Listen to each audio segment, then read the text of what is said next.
कराची के एक प्रशूर इलाके की तंग गलियों में एक छोटा सा मकान था, जहां मास्टर साहब के नाम से मशहूर एक मुस्तरी रहता था।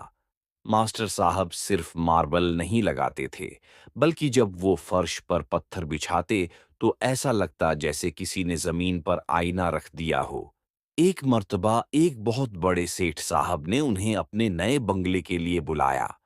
सीठ साहब ने महंगा तरीन इतालवी मार्बल मंगवाया था और वो चाहते थे कि काम ऐसा हो कि देखने वाला दंग रह जाए। इम्तिहान की घड़ी काम शुरू हुआ तो मास्टर साहब घंटों एक एक टुकड़े को गौर से देखते। सीठ साहब को लगा कि शायद वो वक्त जाये कर रहे हैं, लेकिन मास्टर साहब का कहना था, साहब, मार्बल की भी अपनी रगें होती हैं। अगर उनके डिजाइन को आपस में मिलाकर न बिछाया जाए तो ये सिर्फ पत्थर है, लेकिन अगर तरतीब ठीक हो तो ये एक तस्वीर बन जाता है।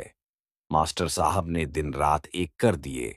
उन्होंने मार्बल के जोड़ों को इस महारत से मिलाया कि फर्श का एक कोना दूसरे कोने से ऐसे जुड़ा हुआ महसूस होता जैसे वो एक ही बड़ा पत्थर हो। फन की पहचान जब काम मुकम्मल हुआ और रगड़ाई के बाद फर्श चमका तो सीठ साहब कमरे में दाखिल हुए। वो हैरान रह गए। फर्श पर मार्बल की रगें ऐसे मिल रही थीं जैसे किसी माहिर मुसव्विर ने पानी से लहरें बनाई हों। सीठ साहब ने खुश होकर न सिर्फ उन्हें पूरी इजरत दी, बल्कि एक अजाफी इनाम भी दिया।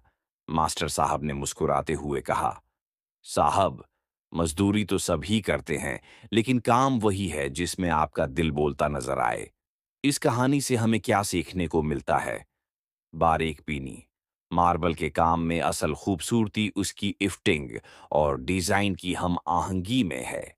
दियानतदारी, अपने फन से मोहब्बत ही इंसान को दूसरों से मुमताज करती है। सब्र, बेहतरीन नताइज के लिए काम में जल्दबाजी के बजाय निफास्त जरूरी है।